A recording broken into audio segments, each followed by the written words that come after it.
어제 한 글을 읽었는데 우리나라의 탁월한 화가이신 한 분의 글이었습니다. 그분은 어느새 9순을 넘긴 우리나라의 중요한 작가라 그러더군요. 저는 그분의 이름을 처음 들었습니다. 그만큼 우리의 무지가 많은 거겠죠. 근데 그분이 이렇게 얘기를 했습니다. 사람이 산다는 것은 끝없이 반복하는 것이다. 그렇다면 그 반복 속에서 언젠가 자기만 가지고 있는 것이 나오게 된다. 이 반복을 계속하면 언젠가는 자기가 가진 것, 자기만의 어떤 것, 그게 나온다는 거예요. 이분은 9순이 넘도록 그의 작품에 반복된 작업을 통해서 마침내 자기 세계를 이루어간 사람이라는 거죠. 그러면서 계속 말합니다. 끝없이 그 무언가를 반복하는 그 우직함이 결국에는 무언가를 말해준다. 무언가를 말해준다. 삶은 반복을 통해서 끊임없이 되풀이함으로 인해서 언젠가 내 속에서 그 무언가가 터져 나온다는 거예요. 저는 그 글을 읽는데 이 땅의 삶에서도 그렇지만 믿음의 삶에서도 이 진리가 작동한다는 생각이 든 거예요. 여러분, 아침마다 나오는 이 반복적인 행동이요, 매주 주님께 드리는 이 반복적인 행동이요, 이것을 끊임없이 반복하다 보면 언제인가는 여러분과 제 안에 그 믿음의 반복된 것들이 그 무언가를 터뜨려내고 마침내 무언가가 터져 나온다는 거예요. 여러분, 지금은 몰라요. 지금은 모를지 몰라요. 지금은 경험되지 않을 수도 있어요. 지금은 아무것도 아닌 것처럼 보이는 이 반복적인 믿음의 삶이 언제인가는 터져 나오는 무엇이 될 것이라는 거죠. 반복하다 보면 마침내 우리의 믿음이 뭔가를 보여주는 거죠. 여러분, 믿음의 길 멈추지 마세요. 끝까지 가보세요. 끝까지. 쉽지 않지만 언제인가는 결국에는 여러분의 이 믿음의 반복적인 삶이 무언가를 말해줄 수 있도록. 그래서 우리 자식들이 와, 우리 엄마 저렇게 열심히 교회 섬기더니 그래, 저것 때문에 그랬구나 라고 말해 줄 수 있도록. 오늘 말씀은요, 야곱의 이야기 중 가장 익숙한 베델의 이야기일 겁니다. 그런데 오늘 그 베델의 이야기에 제가 주제를 그곳에서 하나님을 만나라. 자, 그곳이요, 그곳. 어떤 곳인지 여러분과 한번 베델을 묵상해 보려고 합니다. 야곱이 형 에서의 분노를 피하여 마침내 고향 브엘세바를 떠납니다. 도망하기 시작한 거죠. 얼마나 허겁지겁 갔을까요? 왜냐고요? 야곱은 조용한 인물이라 그랬어요. 그런데 에서는 사냥꾼이에요. 사냥꾼은 다른 사람보다는 발이 빠를 거요? 조용하게 집안에 있는 야곱보다는 훨씬 날쌘 사람이었을 겁니다. 어쩌면 그 형이 나를 따라올지도 모른다는 두려움 때문에 얼마나 정신없이 달렸을까요? 달리고 달리다 어느새 해가 뉘엿뉘엿 떨어지기 시작합니다. 돌베개에 머리를 대자마자 깊은 잠에 빠져들었습니다. 근데 그날 밤 꿈을 꾸죠. 하늘의 사닥다리가 연결되고 하나님의 사자가 오르락 내리락 하면서 마침내 하나님이 말씀하시는 꿈을 꾼 거예요. 그 꿈에서 깨어난 야곱이 첫 번째 한 말씀이 오늘 16절 말씀이에요. 그 말씀 저와 함께 읽으면서 그 베델이 어떤 곳인지 확인해 보시죠. 읽으실까요? 시작. 야곱이 잠이 깨어 이르되 여호와께서 과연 여기 계시거늘 내가 알지 못하였도다. 아멘. 잠을 깬 야곱이 깨달았다는 거예요. 뭘 깨달았냐면 여기에도 하나님이 계시는구나. 여기가 어디죠? 베델이죠. 근데 여기가 베델인데 베델이 어디냐 하면 그가 형의 분노를 피하여 도망하고 있는 그 고난의 가장 한복판에, 그게 베델입니다. 고난의 한복판. 왜요? 아직 완벽하게 형의 분노를 못 피했을 수 있거든요. 어쩌면 밤을 설지도 모르거든요. 그 밤에 형이 덮치면 어떡할까 두려워하면서 잠에 빠져들었을지도 모르거든요. 말하자면 베델은 아직까지 그의 고난이 끝나지 않은 현장, 그 고난의 한중간이라는 의미입니다. 근데 그 고난의 한중간에 누가 계시다고요? 하나님이 계신다. 이게 베델입니다. 베델은 뭐냐 하면요, 여러분과 제가 겪고 있는 수많은 아픔 가운데 여전히 누가 계신다고요? 하나님이 계신다. 그걸 깨닫는 게 베델의 인생을 사는 거예요. 우리는 조금만 힘들어지면 하나님이 곁에 계신 것 같지 않잖아요. 날 포기하신 것 같잖아요. 나만 내버려 두고 다 가버린 것 같잖아요. 근데 그 고난의 정중앙에 하나님이 계시는 거예요. 그래서 야곱이 하나님이 여기 계시는데 내가 그걸 몰랐네. 나는 고난이 닥치는 그 순간 아무도 나를 도와줄 사람이 없어서 이렇게 외롭게 들판에 잠을 청하고 있는 이 자리에도 누가 계신다고요? 하나님이 계신다.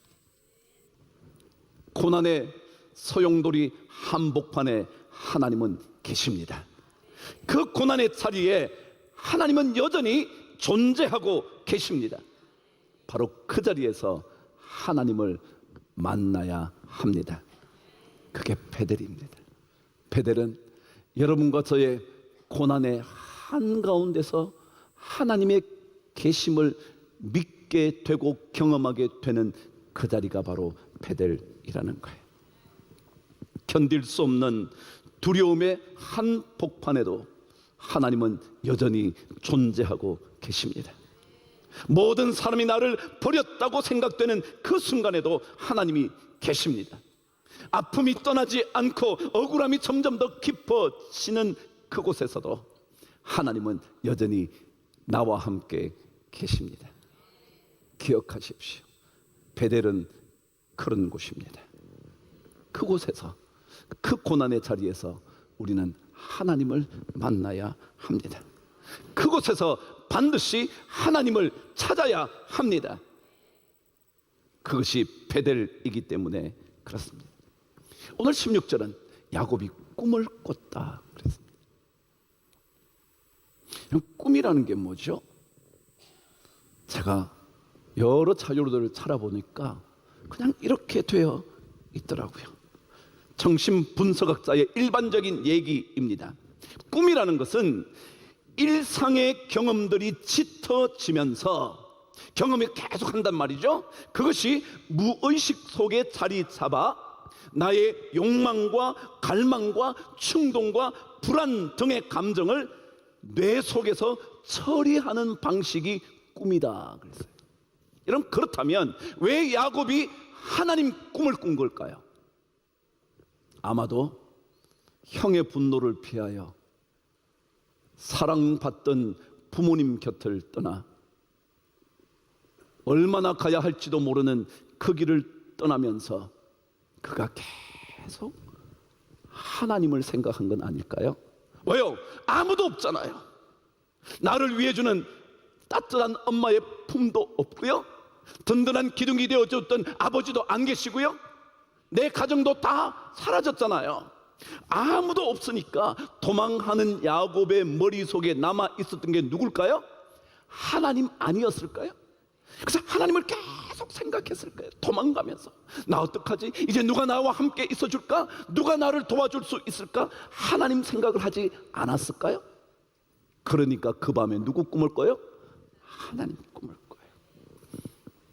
여러분, 그렇다면 여러분과 제 삶은요, 고난의 시간에 계속 하나님 생각하셔야 돼요.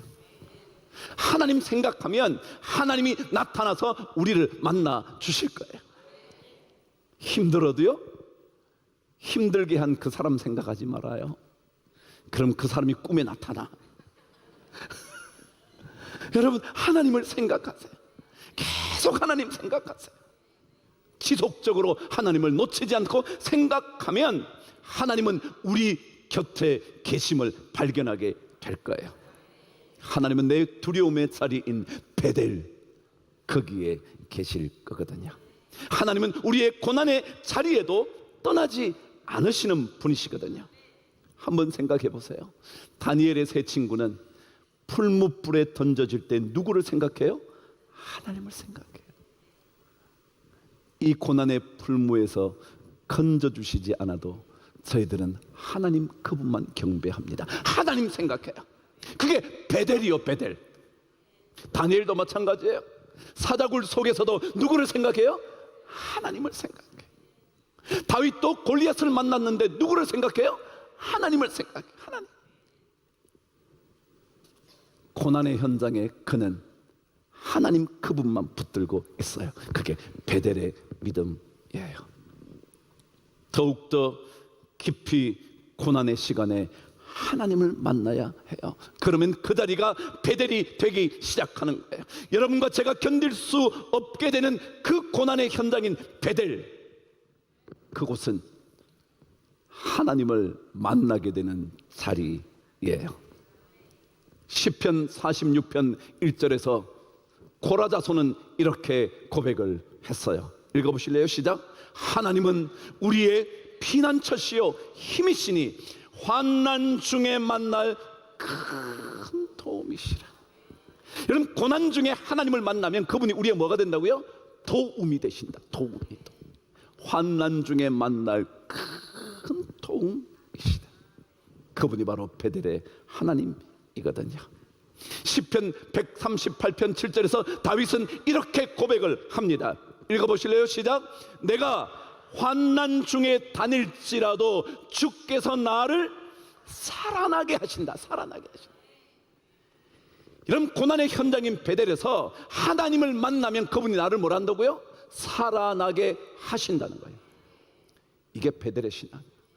고난의 현장에서 하나님 붙들기만 하면 그분이 나를 살아나도록 만드시는 거예요. 죽이시지 않아요. 에서의 손에 붙잡히게 하지 않으세요. 두려움으로 몸을 누인 그 베델에서 하나님을 만나야 합니다. 그분이 그곳에도 여전히 계시기 때문에 그렇습니다. 그래서 우리는 그 베델에서 우뚝 서 있어야 합니다. 그곳에 서게 하여 주옵소서. 베델입니다. 그런데 여러분, 베델이라는 낱말의 의미는 하나님의 집이라는 거죠. 엘이라는 게 하나님이고요, 벳이라는 게 집이라 그랬잖아요. 근데 하나님의 집이라는 게 무슨 말일까요? 이 의미는 이러하다 그럽니다.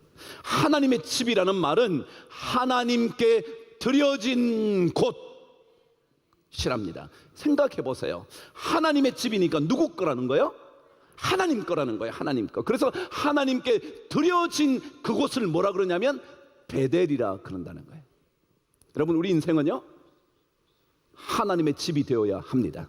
다시 말하면 하나님 소유가 되어야 합니다. 하나님께 드려져야 합니다.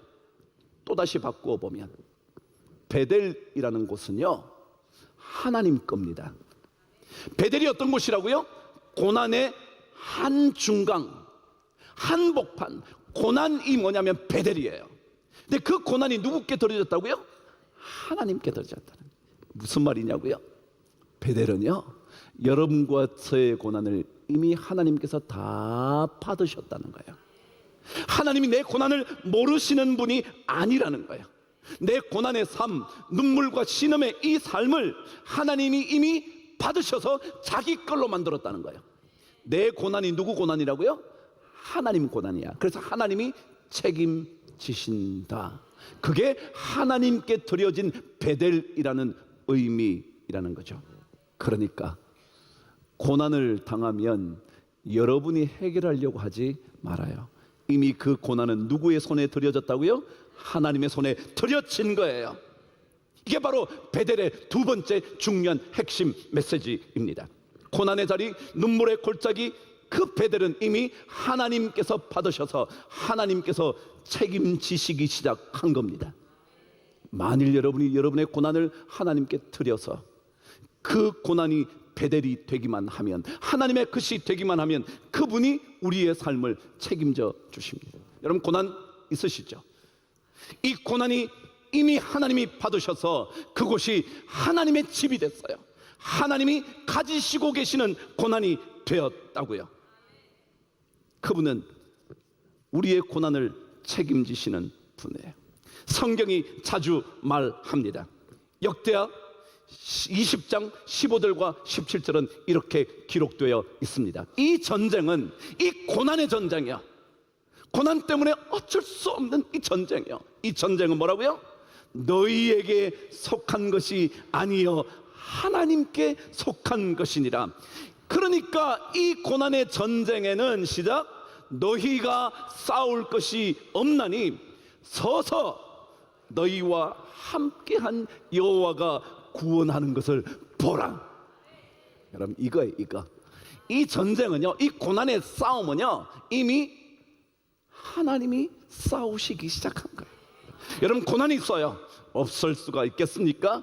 이 땅에 사는 누가 고난 없이 살겠습니까? 그런데 그 사는 그 삶이 만일 하나님께 드려진 베델의 인생을 살면 하나님께서 여러분의 고난의 전쟁을 대신 싸워 주실 겁니다. 드디어 야곱은 외삼촌 라반의 집에서 삶을 살아갑니다. 적어도 20년 이상은 살았을 법하다고 성경학자들은 말합니다. 미니멈이 20년입니다. 나 여러 가지 생각하고 따져보고 자식을 낳고 이 얘기를 들어보면 어쩌면 20년도 훌쩍 더 넘었을 것이라 말합니다. 드디어 그 밧단 아람에서의 삶을 끝을 내고 아버지 집으로 고향으로 되돌아옵니다. 되돌아오는 길에 야곱이 들렀던 곳이 어딘지 아십니까? 그곳이 바로 베델입니다. 왜냐하면 이미 야곱이 하나님께 약속했거든요. 내가 무사히 이곳으로 되돌아오게 된다면 내가 여기에 제단을 쌓겠습니다 그랬거든요. 그래서 다시 되돌아오면서 찾아간 곳이 어디냐면 베델이었습니다. 창세기 35장 6절과 7절을 한번 읽어보겠습니다. 시작. 야곱과 그와 함께한 모든 사람이 가나안 땅 루스 곧 베델에 이르고 그가 거기서 제단을 쌓고 그곳을 엘 베델이라 불렀으니 이는 그의 형의 낯을 피할 때에 하나님이 거기서 그에게 나타나셨음이더라. 여러분 하나님이 나타나셨던 그 베델에 야곱이 다시 찾아간 겁니다. 베델은 어떤 곳이냐면요, 여러분과 제가 끊임없이 찾아가야 하는 장소입니다. 고난이 닥칠 때마다 찾아가야 합니다. 힘든 삶이 시작될 때마다 찾아가야 합니다. 그리고 그곳에서 하나님을 만나야 합니다. 그게 베델입니다. 그리고는 그곳 이름을 야곱은 다시 부릅니다. 엘 베델이라고. 그래요. 하나님을 다시 찾으면서 여러분은 그곳을 엘 베델로 만드셔야 합니다. 베델의 하나님. 또다시 찾아가면 이렇게 이름을 지어야 합니다. 엘 베델. 또다시 찾아가시면 엘 베델. 한 번 더 찾아가신다면 엘 베델. 이해가 되십니까? 그럼 신앙은요, 제가 처음에 뭐라 그랬어요? 반복하다가 마침내 무언가가 나타난다고요. 믿음의 이 길을 끊임없이 반복하다 보면 놀라운 하나님의 선물이 언젠가 터져 나온다는 거예요. 신앙인은 끊임없이 반복적으로 계속적으로 그곳 베델을 찾아가야 합니다.